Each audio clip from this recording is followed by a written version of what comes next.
அடுத்தது பாத்தீங்கன்னா ஆபீசர்ஸ், அடுத்த குடும்ப தலைவர்கள்.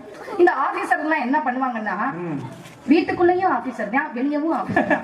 காலையில எந்திரிப்பாங்க, பெட் காஃபி குடிப்பாங்க, வாக்கிங் போவாங்க, பேப்பர் படிப்பாங்க, குளிச்சிட்டு ரெஃப்ரெஷ் ஆகி வருவாங்க, டிஃபன் சாப்பிடுவாங்க, பேக் எடுத்துட்டு கிளம்பிடுவாங்க. எல்லாம் டைமுக்கு. அதுக்கு பின்னாடி இருக்கிறதெல்லாம் யாரு?